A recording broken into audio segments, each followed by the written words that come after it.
Hi guys, welcome to the Last Set podcast. Today I'm joined by Tanya Rhode. She is an IFBB Bikini Pro who recently just got off a competition last week.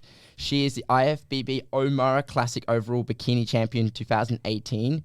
She's also a mother, and she's also, big shout out to Richard Collins, one of, I would say, his star pupils. So, Tanya, how you doing? I am doing great. Thank you so much for having me today. My pleasure. Super excited. My pleasure. It was super. I'm very happy to have you on, mainly because with this podcast, I love to have a whole different range of guests from different backgrounds. Yeah. You're the first, I would say, who the overall accolades that you have as a competitor, but also recently just got off the stage as well. So let's start with that before we get into anything else. Tell me, what was this competition that you had to prep for, and how did it go? No worries. So I just recently did my debut in the IFBB Pro League, which is a different division to what I have my pro card status in. So the IFBB Elite and the IFBB Pro League have split. The split happened around 2018. They used to be just under one big IFBB banner worldwide, and then so they've split into two federations. So this was my debut on the amateur stage for the IFBB Pro League, and that was 2 weeks ago in Perth at the state titles. Wow. So what were you competing in for the state titles? I did Bikini First Timers, I did Bikini Novice, and Bikini Open. Wow. So pretty much I could go any division, which was really good. Like not having any boundaries. Very exciting. So tell me, with the competitions that you did, what were the requirements that you had to go through? Because obviously there's different divisions, and each division have a different requirements. So what were the requirements for yours? So for Bikini division for the Pro League, generally you need to have pretty good symmetry and proportions. There has to be a really good flow in your physique. So what the judges look for in the IFBB Pro League, I think a big difference for me was that they go for conditioning. Conditioning is really, really important in this federation. So you have to come in very, very lean for Bikini division, which was a huge challenge for me, and I loved it because I love that look. That is something that I've always just admired in bikini athletes, is to get to that level of condition where you can see sort of not muscle separation, but just, that there is a fair amount of muscle mass, well-developed glutes, really well-developed shoulders, a good glute hamstring tie-in, small waist, and then just overall good aesthetics. So you need to kind of be, have good hair, makeup, a bikini that suits you, a color that suits you. They take all of those things into account. Really? It is incredible. If you actually look at how detailed the judging criteria is, it's fascinating. And then obviously they take your posing into account too for bikini. Posing is very important, and your stage presence. Because I always thought that when it came down to bodybuilding, and I generally believe that it came down to the way you physically look, just in terms of the body, but also the posing, because posing's, I think the bodybuilders I've spoken to, it's like 75% of it. Literally. Posing is so important. I cannot emphasize enough how important posing is, and especially for anyone who's considering bodybuilding or taking on bodybuilding as a sport or pursuing it. Definitely you'd have to give so much attention to your posing from the onset. So as opposed to leaving it to the last minute, I would definitely recommend starting as soon as you start training, and you've given yourself a goal to work towards, whether it's in a year or 2 years for you to jump onto stage. Getting a good posing coach and getting your posing routine down, and then practicing it every single day is incredibly important. Okay. So with the divisions that you did, were the posing at all different for the two? No. So all the posing is the same. The posing between different federations for the bikini division is different though. So the Pro League is quite different to the IFBB Elite. So that was quite challenging for me because it's something new, something different. I hadn't competed in a while. Obviously, I've had a baby in the meantime. So I took a lot of time off away from the stage. So then coming back and starting new posing, doing a whole new routine and working together with a new posing coach was super exciting, but also very challenging. I see. So obviously, congratulations. Thanks. Yeah. So if you don't mind me asking, like, when you had your first, was it your first child? Yes, my first and only. Sorry, when you had your first child, what was like the process of like getting back into the gym, like after then, that would then finally to the stage? Was it lengthy, or what was the story behind that? I was pretty impatient to get back into the gym, just because it's such a huge part of, honestly, it's a huge part of my identity. It's part of who I am. At my very core, I need to train every day for, various reasons. One of the reasons being for my mental health. Like, I don't feel quite like myself if I don't train. I love weight training. It obviously, the endorphins that are released, especially post-baby, was especially important. So I had my baby in December of 2018, and I was back training in the gym in about 4 weeks after that. I had a cesarean section too, so they generally say you should wait about 4 to 6 weeks. And after about 4 weeks, I started feeling like I could sort of move again. Did go in gradually though, so I didn't go in, obviously all guns blazing. But yeah, it took a little while to kind of get stronger. I did find that in the pregnancy, I'd lost a lot of strength and a lot of muscle mass, and that does naturally happen. I was breastfeeding, so the weight kind of went off pretty quickly, but still you feel like you're a lot weaker and you have a lot less muscle mass. The interesting thing was to see how quickly your muscle memory kicks in though. I think, that is correct. Yeah. I mean, exists. That's actually one of the main things, because when it comes to guys who come back from injuries, or obviously women who go through pregnancy and have been quite avid in the gym, because the body is used to being in this area where obviously it had this high mass, and it felt like it was a comfortable place. If it's working towards something, it's very, very easy to bounce back. So did you have a certain window where you would just slowly build? Oh, okay, here we go. Pretty much. I was just, at the time when I started back training, I wasn't focused that much on, nutrition or trying to stay lean or get back to a particular weight or anything like that. I would really just go off what I looked like, what I felt like, what my clothes sort of felt like, and then just trying to eat a healthy amount of and quite healthy food for the sake of my baby, because I was breastfeeding in order to produce, good amount of breast milk for her, and just trying to kind of keep myself at maintenance calories. So not going into a deficit, not going into a massive surplus, but then just kind of maintaining my calories. And I found that was actually really good. And the muscle mass kind of recovered pretty quickly. Lovely. Wow. Yeah. Wow. So let's rewind the clocks back, actually, because to become an IFBB Pro and get your pro card, you pretty much have to go through years and years of training and all that. And what was the first step for you? Was this something that you stumbled upon, or was it? Yeah, very much so. Okay, so very much so. So what happened? Just one day, you just woke up I'm gonna step on stage. Literally. So I think I'll probably start at the very beginning, where I had not ever stepped foot in a gym before I moved to Australia, really. So sorry, this was just for context, where are you from? For context, I'm from a little country. Well, it's actually quite a big country. Okay. With a little population called Namibia. So it's sort of Southwest Africa. A lot of people aren't unfamiliar with the country in Australia.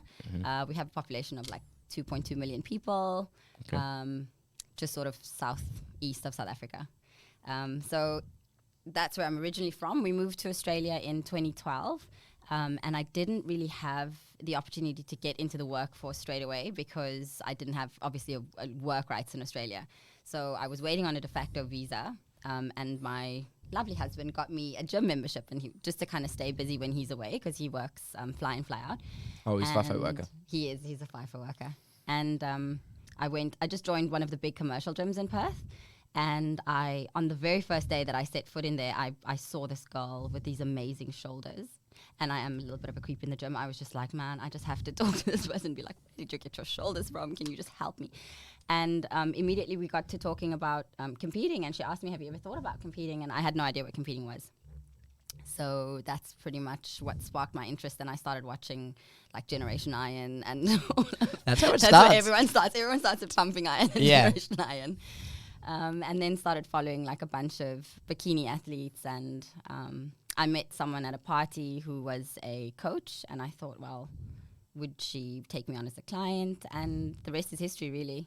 Wow. As soon as I went to watch my first show, I was like, 100% I want to do this. I have a dance background, so I was super keen to get back on stage. That was the next question. So you mentioned, obviously, you migrated here, you had a dance background, what was the story? What was your upbringing before you've got into obviously bodybuilding? Because a lot of bodybuilders that I've spoken to, a lot of them come from very sporting backgrounds.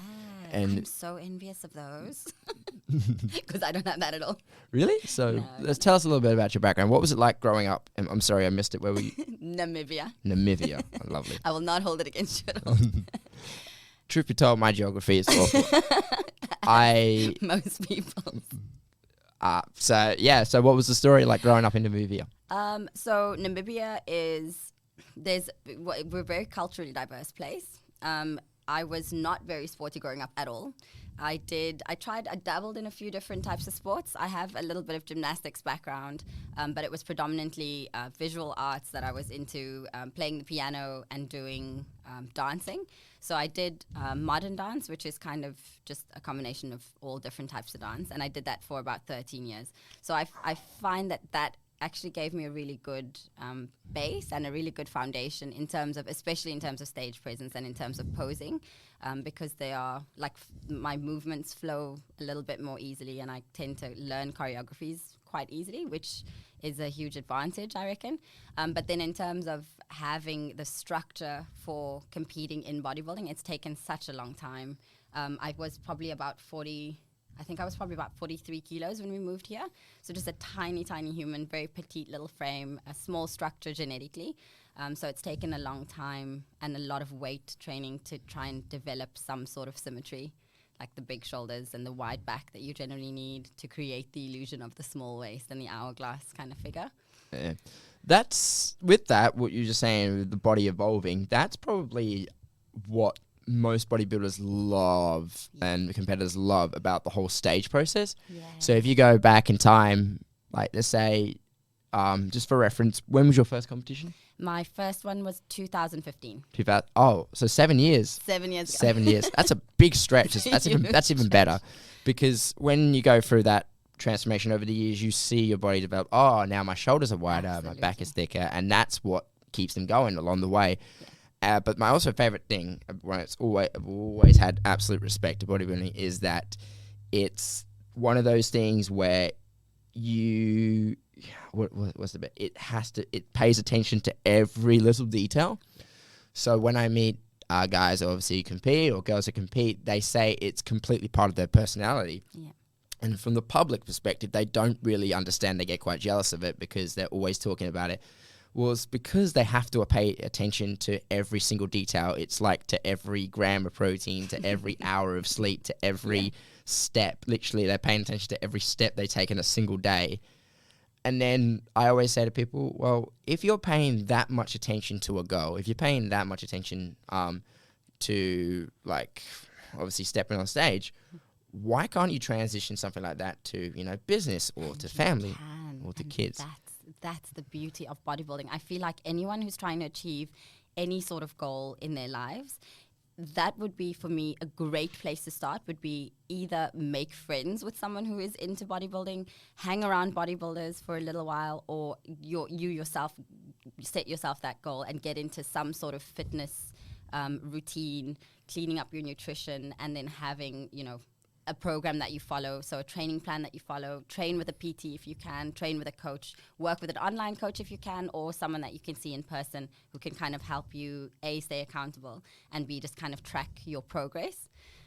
Because honestly, for me, bodybuilding has been life-changing in that way. I'm not someone who actually is very much, I'm not someone who can pay a lot of attention to detail from just my nature. Intrinsically, I'm not that person. Mm-hmm. And bodybuilding has helped me develop discipline and just a relentless nature and determination and persistence that I didn't have before. So where those things were lacking, I've developed those skills now, and they kind of spill over into every avenue of your life. Mm-hmm. It just happens. It's just something that naturally happens.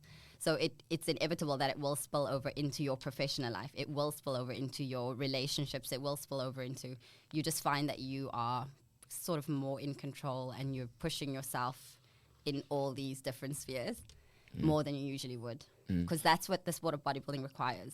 It is. It's hard. It's like hard work. You need to have really good work ethic. Correct. But it's also two things. It's very selfish. I mean that in a polite way, though. It's a very selfish thing, because when you're going through the prep, your relationships are tested. Absolutely. Your work life is tested.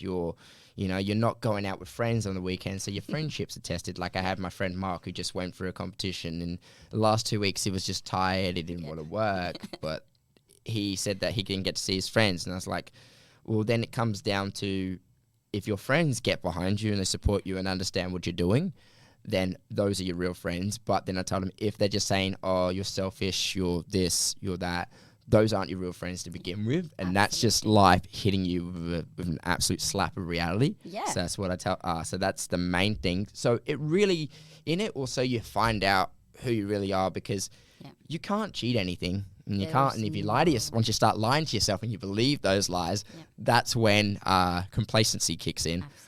Absolutely. So that's obviously the main thing. But you've done it for so long. Like, was this something that happened to you, and how did you deal with it? Absolutely. I think that it's inevitable because it's such a selfish sport. It's also quite a lonely sport a lot of the time. And there are certain things that are required for you to do, like, for instance, you know, getting enough sleep or staying hydrated or having your meals at particular times or not being able to go to different social engagements because you are in prep and you have a goal. And it's not just, you know, trying to explain to just the layman or trying to explain to general population that I can't just have this one cookie because it actually does make a difference in the grand scheme of things. Or I can't just have this, you know, one glass of wine or whatever it might be. So that, to me, I have found that particularly challenging in terms of relationships. I suppose the longer I've been in the industry, you'd think that it gets easier, but in fact, I think it because you become more invested and because it becomes a bigger part of your life or a bigger part of your identity moving forward as you grow older, I'm finding it more challenging now than I did back when I just started. So I think because a lot of the time when you just start out in your bodybuilding or your fitness journey, people may look at it especially people close to you might look at it as, oh, this is just a fad. So it's just like a little phase that you're going through and it's something, you know, that you're trying out, and then they're happy because it's something new and novel. They're kind of happy to support you for just the moment. And then once they realize that, look, this is actually far more serious than we thought, because here we are 7 years down the track and this person is still relentlessly pursuing those goals and still doing the same thing, like, you know, eating 6 meals a day and taking, you know, packing your meal if you're going to a social event. It becomes a little bit more challenging, I think. So this competition that you just came off now, what was probably the most challenging part about it, would you say? Relationships. Trying to, I think I've made peace with the fact that, and I think this is as you grow older anyway, you realize that you don't have to explain yourself, and not everyone is going to agree with what you do. Not everyone's going to understand what you do, and that is okay. So the growth in this prep, my most recent prep, has been exponential, my own personal growth. I feel so happy and so overwhelmed when I think back on this prep. It was a very short prep for me, but there was so much growth on a personal level in terms of that kind of thing. Okay, so sorry, just for context as well, how long was this prep? This prep was about 8 or 9 weeks in total. Really, that short? This is the problem. So I need to, my coach was actually really kind to, in fact, let me get up on the stage. We did make a pact when I started training with him, which was only literally mid-January. I slid into his DMs and, you know, kind of contacted him and was like, hey, Rach, are you taking on any new clients at the moment? And we sort of made a pact and said, if I'm going to look out of place on stage, once it's time to get on stage, we won't compete. And I was happy with that, and we then just push it out to, you know, a competition that's further down the track, because we knew that I'd need more time to lean down from where I was at the time we started prep.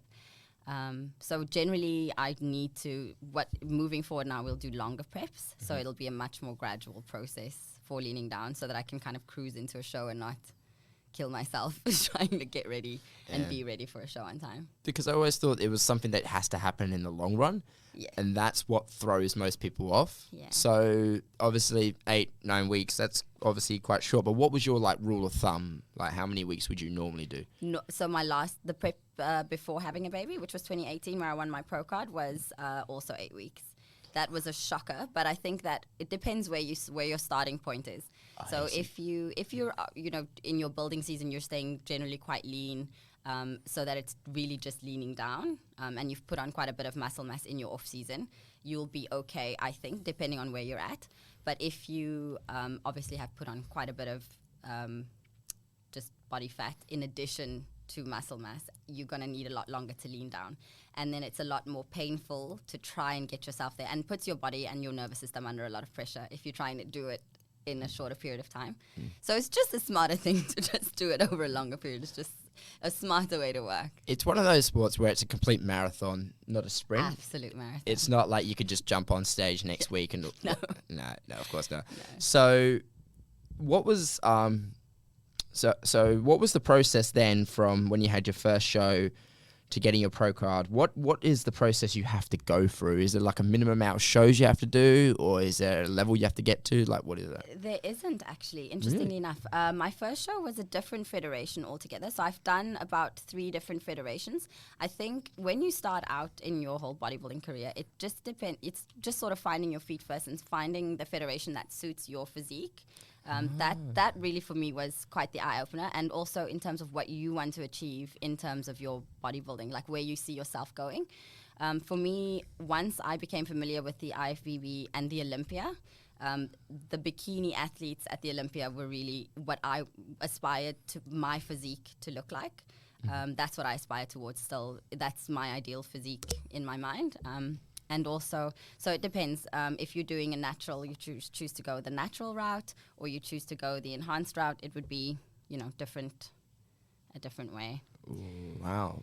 So, of the 3, the 3 federations, what were the 3 federations you did? So the first one was INBA, okay, which is the Natural Bodybuilding Association, so International Natural Bodybuilding Association, and then there's NABA, which is the one that does like the Mr. Universe competition. Okay. NABA and the WFF, and then there's the IFBB Elite, which is the one that I've now. So that's and the one you found. The IFBB Pro League would be the 4th one. Wow. So what was the main difference? I know it's hard. It's our question, but what was like the difference between the 3, just for like obviously for the audience? Yeah, just like a general overview.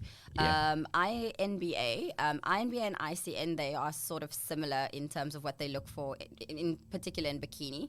I was not competing in bikini for those federations because I had a slightly harder look, so I had a bit more muscle mass. I generally tend to lean up on the top quite easily, like a bit of an Olympic sprinter. I suppose it's just African genetics, but I would generally have like all of my abs out quite early on in a prep, and that's not something that they look for those particular federations in the bikini athlete. So they would like a softer look generally for bikini athletes. They look for symmetry, proportion, a good shape, but not defined muscles as such. Whereas for their sports model division or fitness model division, I would be better suited to that division in that federation. So then you can actually have, visible abs. You can have some separation in your muscles. You can have kind of delts that are a bit bigger, or glutes that are a bit more developed. Wow. Quads that are a bit more developed. You can't show abs in bikini.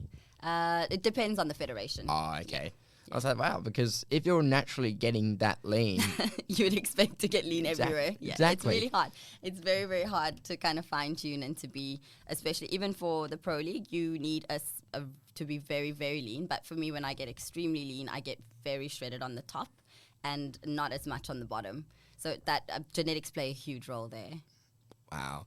So what would you say would be obviously now that you've been doing it for this long, how many years, if you don't mind me asking, have you been training? Like, probably since 2014 I've been training.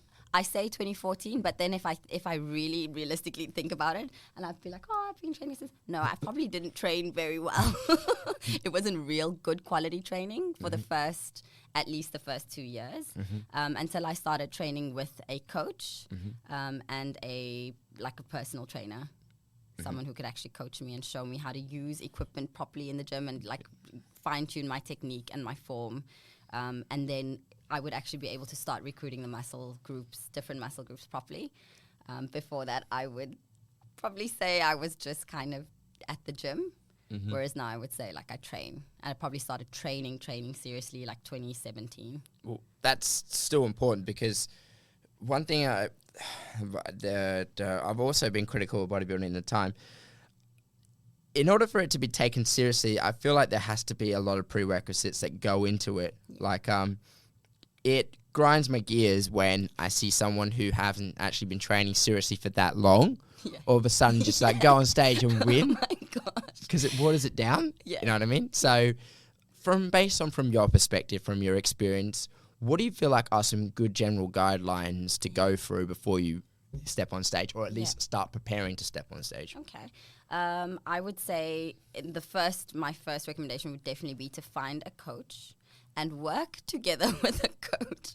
This, I can't stress how important this is on so many levels. Like for me, I really need a coach, even as a seasoned athlete who knows how to train, who knows, proper form and technique. Like I don't really need any help around the actual movements in the gym. But I do need someone to keep me accountable. So for my mindset, I really need a coach to keep me accountable in terms of mindset and in terms of pushing me to places where I wouldn't usually go. That's a lot harder than you actually think. And also someone to keep you accountable, like someone who you are checking in with and, you're tracking your progress properly, and someone who's actually real with you and genuine and tells you genuinely whether they think you'll be able to make it to the stage or not. Someone who's just really straightforward and direct. That would be the first recommendation for sure. If you are someone who is going to struggle with routine, like really boring routines and boring kind of bland food, bodybuilding probably isn't the sport for you.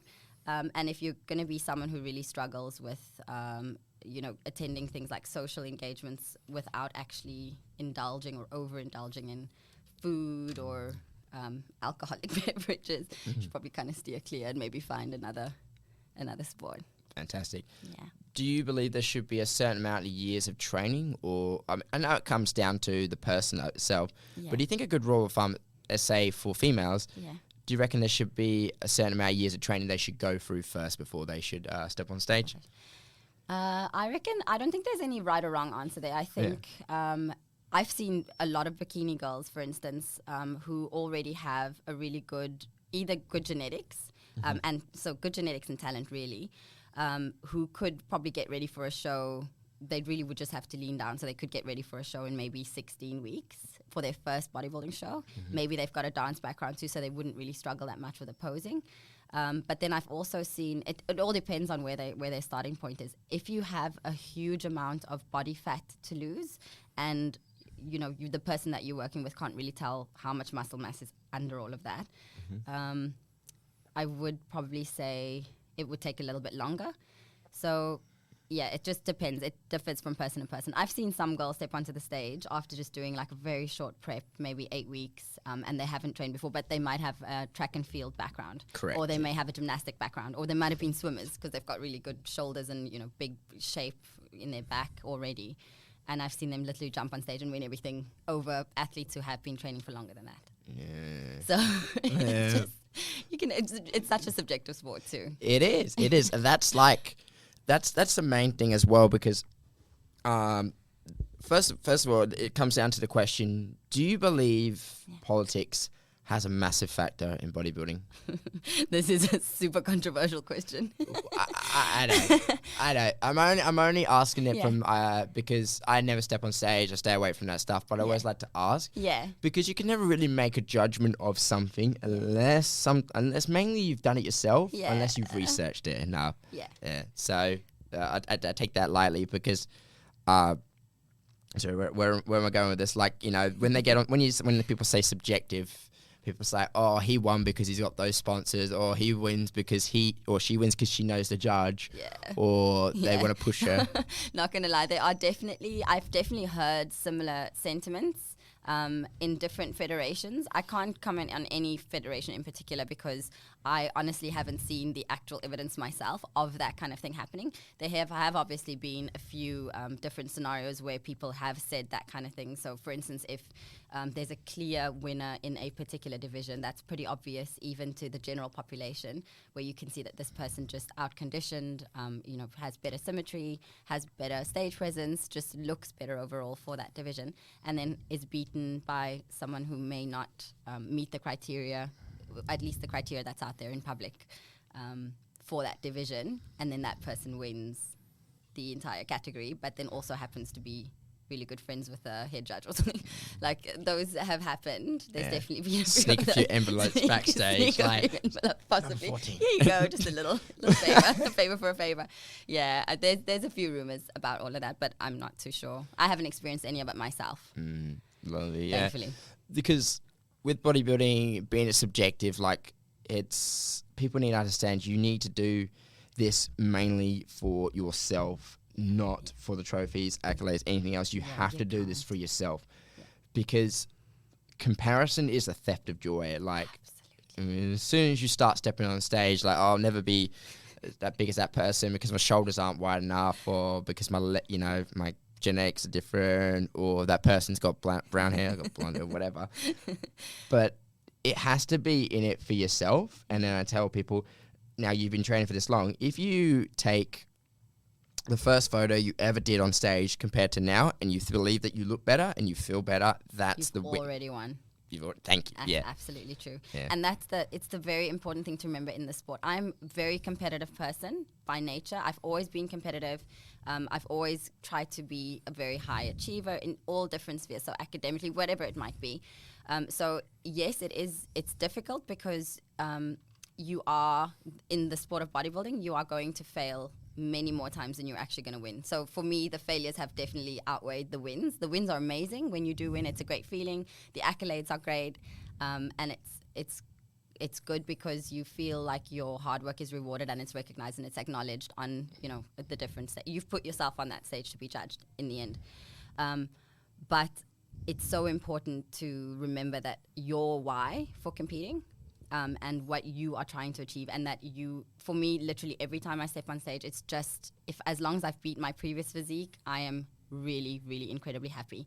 And the whole journey, it's so important. I think only once you get a little bit older and once you're more seasoned in the sport, does that become really true, where the journey actually becomes, that is the reward in itself. It is so fun, and there's so much growth that happens in the journey and in the work. There's so much joy to be found in there that the stage is just a bonus in the end. Like all the friends that you make along the way, and all of like-minded people, being surrounded by people who actually understand, can relate, and are as excited about bodybuilding as you are, is such a huge win in itself. So everything that we said into it, it's almost like there's a massive culture behind it. Huge subculture. Yeah, and one thing I ask about bodybuilding, because what's the best way I could put it? Like, when it's sport, you're physically competing against someone, like football, baseball, and all that. And like, it's almost into a point now. Do you believe that bodybuilding could ever be mainstream, or do you believe it's always going to be a subculture, like a little private thing? I'm not too sure. I'm actually so surprised since moving here to see how much the sport has grown and how many more just general population people have become much more. It's become more attainable in the first instance. It's become more attractive and it's become more attainable. Correct. So I'm just really interested in seeing how bodybuilding is evolving as a sport, but also how people are becoming more interested in looking a certain way. So that, I think, is the other thing. People's idea of beauty is changing. People's perspective of everything is changing these days. So whereas for me, from back home, I think there is still, on some level, society is still a little bit, they're still a bit they find it a bit daunting when a female like myself is pushing her body to the limits that I am, or growing my muscles, looking a bit bigger, and it's still a bit taboo. Whereas in first world countries like Australia, I think that it's becoming a lot more attractive, and a lot more women are striving to achieve that look. I believe the best thing about it is that because bodybuilding is becoming more attainable to the public. And accessible. It's accessible to the public. It's changing the way that we as a culture define hold on, I'm going to be quick. I've got to be very careful with this, because it's like this. It gives people more of, actually, no, the best way to say it is we're living in a time right now where human beings, we have never cared so much more about our image, ever, ever. Because like you said, how we define beauty is obviously changing. But the reason why I've always been big to push bodybuilding, and why I actually think it's a positive thing that it's more easily accessible, is because it gets more people wanting just to be healthy, period. Absolutely. So nowadays in Australia, I actually talked about this weeks ago with my friends, like the obese population's never been higher. And it's gotten to a point where it's offensive to say the word obese. I'm like, I can't say a scientific, you can't say it. You can't say a scientific term. Oh, I'm getting cancelled.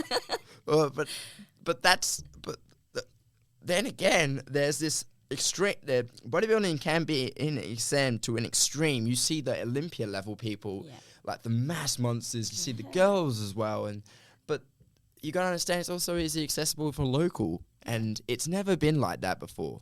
And now the sport itself is expanding. I wouldn't say it's saturated. I would say it's expanding in a way that is accessible, but it helps steer people towards something to focus on. That's exactly right. And especially, I feel like all of the things that you're saying, and also mental health has never been at an all-time low as it is at the moment. But at the same time, we've never had this much access to health and fitness and well-being and like a holistic approach to wellness as we do now.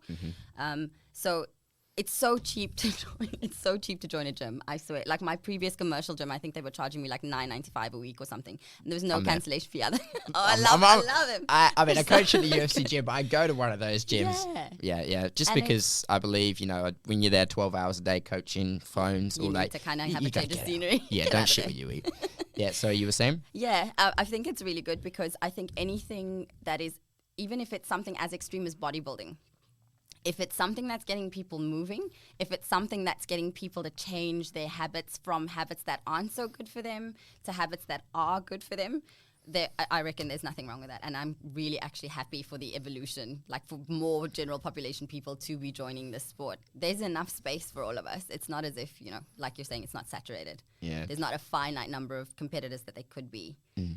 And the best thing about it is, not the best thing, but people see this as well as a negative, but it's getting more and more becoming a sport where talent is a lot less required because initially that's what we used to think, hey? Talent over everything. Yeah?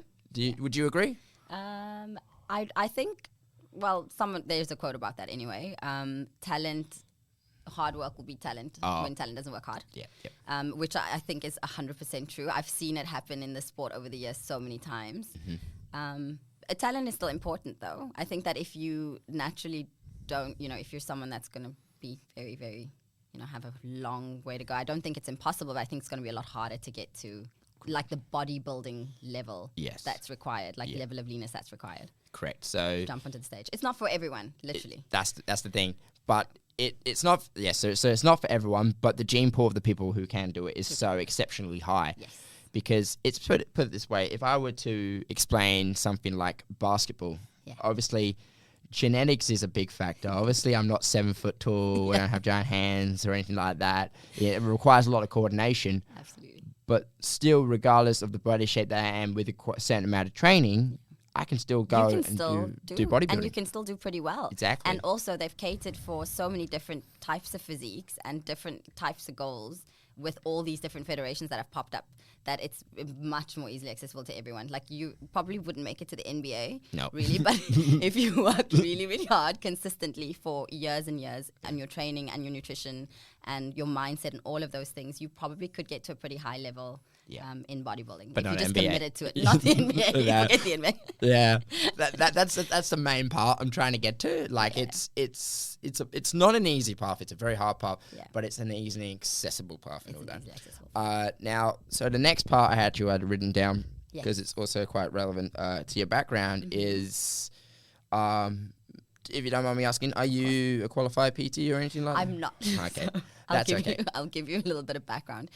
I have been doing my Cert 3 in fitness for 5 years. It's literally a course that's meant to take you 12 weeks. I'm still doing it. Just because there's so many things that have happened in between, full-time work, being a mother, having a husband work away. We don't really have a support system here. So I've just kind of put all of those things on the back burner, which I'm looking to finish. I'll let you know if I finish it by September. But yeah, Cert 3 in fitness is kind of what I'm looking to finish now. I'm not sure whether I'll pursue a career as a personal trainer. I might want to do it just sort of on the side. I think just because I've had just over the years, that many, in particular, women who have had children, slide into my DMs and just sort of either just for encouragement or just to encourage me, which is really nice, or just to, you know, send messages saying that they're really inspired and they really, they're following my journey, whatever it might be, or asking for nutritional advice or training advice. And just for me to be in a position to be able to give them that in a responsible way, I would probably pursue it just as something on the side, not something to generate a huge amount of money, but just because I genuinely love working with people anyway. I love interacting with people, and I just want to help where I can, because I think it is possible. And I think especially a lot of mums really need help after having a baby. Fantastic. So that was where I was actually heading into. So, because I just needed to ask, just for if anyone's like, oh, why don't you give an advice? It's not a video. Yeah. No. Yeah. So you're someone who's gone through this now. So my questions were going to be like, what advice would you give to a mother who's, you know, trying to get into the gym and obviously has a full-time job? So if you don't mind me asking, what was your full-time work? My full-time work was at my daughter's school. So I'm an administrator at an early school. Okay. Yeah. Fantastic. So what's the advice you would give to mothers with full-time jobs and who are recently coming up? Juggle all of that. Yeah. Probably resign from your job. Try and focus on, pick something that's most important to you. This took me a really long time to kind of get to and to make peace with the fact that I literally cannot do everything. I have one plate, and you need to decide what is most important to you. And for me, it was, I need to pursue my passions relentlessly, and I love bodybuilding. Bodybuilding is absolutely bodybuilding over everything for me, except my child and my husband. So I think you need to find something that you love and spend all of your energy and all of your focus on that one thing. And then whilst trying to do all of the other things, planning is everything, really is. For me, doing a prep with a baby and a family and trying to kind of keep the household down with a full-time job and it was quite a taxing job as well. I had to do things like prepare my meals in advance, and then my child would eat whatever I'm eating. So generally she's got a diet of chicken and rice as well. Respect. Literally lives on chicken and rice. And lifts with me. If I can't get to the gym, she's just there with me in the garage training. Yeah. That's incredible that you have that support system, because with it as well, when it comes down to, this is when we talked about, it affects everything. So when you're a mother, when you have that support system behind you, it just makes it a little bit more easier and all that. Now, what advice would you give to, let's say, what advice would you give to a mother who wants to step on stage and all that? Wants to step on stage? Yeah. I would probably, the same thing, start working in partnership with a coach. So find a good coach, find someone that you trust. Do your research, though, initially would be very important. Researching coaches, because it's the same thing in the coaching market. There are so many people who call themselves coaches at the moment. Not everyone is the same. Not everyone has the same. I took some shit about them. Yeah, sorry, yeah, go. I love it. I just feed off that. Super entertaining. Yeah. But yeah, so there are quite a few. It just depends. You need to find someone who you resonate with, someone who shares the same value system or like same values as you do, someone who can not over-promise anything, and that can get you to where you want to be. So you set a clear goal together, and then you kind of set the path or map out how you're going to get there together. Not having unrealistic expectations. So getting a coach would be the first thing. If your coach isn't providing you with a nutrition plan or isn't qualified to provide you with a nutrition plan, which is number 2, you need to really check on. You do. Now, that's something I've always said myself. My background, what I tell everyone is I have a degree in sports science, exercise and health. I am not, that does not mean I'm qualified to give nutritional advice. So when I say anyone who comes up to me, I can help you. I study this, I read this, I'm not qualified. So I can. So you just kind of indemnify yourself, Correct. So I would give you guidelines. Like, for example, I know how to track macros. Absolutely. I know how to so I know how to track macros. I know how to weigh foods, basic things like that. That's going to get you in those healthy habits. I'm not the kind of I give more of a meal guideline rather than a guideline, not a particular natural plan. When I say it's not a meal plan, because I'm quite positive that it's actually illegal to do that. It really is. And and yet do still have quite a few people in the industry that are. And I understand, look, you're always trying to set yourself ahead of your competition. Yeah. And being a personal trainer, it's a very, very saturated, but it's a very, market too. There's a very vast majority of us, and you always want to be one above your competition. Yeah. But I believe it always comes down to staying authentic. And obviously that's why I had Richard on, because Richard's been a personal trainer for more than a decade. It's literally like 17 years or something crazy. There you go. And the longer you do something, the better it's always going to be. And it just comes down to patience. Now, the next thing I wanted to ask was, because this is something I like to ask people who step on stage as well, do you believe that if you're working with a coach, that coach has to have been a competitor themselves? I don't believe that. Okay. I used to. It's interesting, actually, as you grow older, you evolve, and the more you spend time with people in the industry, obviously the more you read, the more research you do, the more you change your opinions on certain things. So that's an opinion of mine that has changed over the years. My current coach at the moment is Richard. Yep. And Shout out Rich. Shout out Rich. Don't believe that he has competed himself. I did believe he mentioned that, yeah. Yeah, but he is an exceptional coach. So he is happy to stay in the coaching sector, and he is very good at what he does. He understands competitors. He understands athletes very well. But yeah, he's also, I guess, interested in the general population and lifestyle client coaching too. Yeah, that's where a massive bulk of a personal trainer's clients will come from. Yeah. Because if you even though bodybuilding's growing, some people in the bodybuilding world, like, they can be very... Oh, it is full on. Like, I don't know if I would ever take on any prep clients. Really? No, just because, this is what I'm thinking, compared to like a lifestyle client, a prep client is going to, yes, perhaps it would give you like a good kind of income, but I feel like on coaches, it would be so taxing. Depending on who the client is, depending on what their expectations are, and depending on how well you communicate your boundaries outright initially when you take on the client or agree to take them on as a comp prep client, I think it could be extremely taxing. People generally expect coaches to be available 24/7, whilst if you're having a moment and a little bit of a breakdown, they expect that the coach to be their friend and they're at 1 a.m. kind of thing. So I think it's a lot more taxing. Correct. The main part reward. Was, sorry, saying? For a little reward. Yes. So because to how much you got to pay attention to for a competitor compared to how much you got to pay attention to general pop. Yeah. It's massive difference. Huge difference. No comparison, really. So that's why I like then it comes down to experience. But however, I do agree that you shouldn't. But then again, I do also believe it does help to some extent. Yeah. But one thing that absolutely grinds my gears is when someone does something once and they think they're an expert. Yes.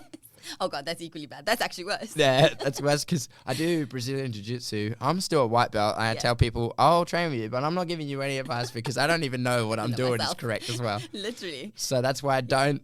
So when I've said this, and I've had influencers with DMs go at me, but I tell people, just because you competed once on stage does not make you an expert. No, it doesn't make you a judge, number one, because that's Correct. also a whole other thing. Like, no, everyone's just kind of passing judgment on all sorts, and especially with social media, because we've all got this platform that we can use to just express all of our opinions that we have. It's actually crazy. It's very stringent process to get to be a judge in a federation, in any federation. I think the training is quite stringent in most federations, at least.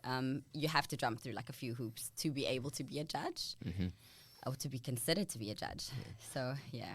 But I honestly believe that if you're, it does help though if you've done it. Yeah. The main thing again, because on this podcast, obviously it's all things like health and fighting. Yeah. The fighters that I've spoken to, they hate it, absolutely hate it when the judges themselves, even though they have a background in judging, but they've never stepped inside the cage themselves, never stepped inside a ring. Yeah. So how could they know if something's a point if you've never actually experienced it? Which is a valid point. Yeah. It's a fair point. So I'm kind of like on the fence with this one, because I feel like that is very true. Also, for a coach who has competed, it might be easier for them to understand especially every phase in prep that you're going through and where your mindset might be at, because they could actually relate to it because they've actually been there. So of course they would have some sort of an advantage. But then again, it just depends on the coach and depends on how long they've been in the industry and how many comp clients they've prepped if they haven't jumped on stage themselves.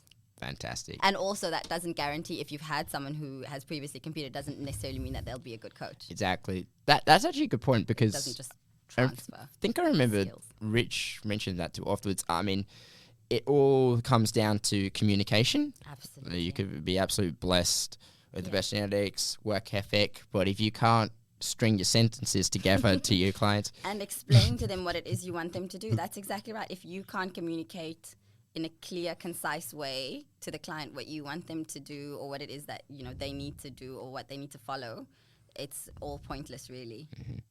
Fair point. So, sorry, we're just heading up to the end of this right now. We've only got a couple minutes left. Now, one thing I always do at the end of every podcast, or every guest, I just want to know if any followers want to follow you, Tanya, where can they find you? They can find me on my socials. So I'm probably most active on Instagram. My handle is Tanya Rhode IFBB Pro, I think. I'm not entirely sure myself. She's at the title, guys. Literally. Or on Facebook. That's pretty much all I'm on at the moment. Lovely. And before we finish up, is there any sponsors or anyone you want to give a mention to? Shout out to? Nah. Just shout out to my coach, Rich. He's a legend. Shout out to my teammate, Kimmy, my husband, who is awesome and my biggest support, and my little daughter, Aroha, who is the sweetest little girl you've ever seen and is probably a bodybuilder in the making. All right. Well, see if we can hold it to that one. Oh, yeah, and Savage Fitness Accessories. Thanks, guys, so much for sponsoring me. Awesome. All right. Thank you very much for listening, guys. That is the end of today's episode. Tanya, thank you so much for joining me. Thank you so much for having me today. You're welcome, guys. Thanks for listening to the Last Set podcast, and that is a wrap.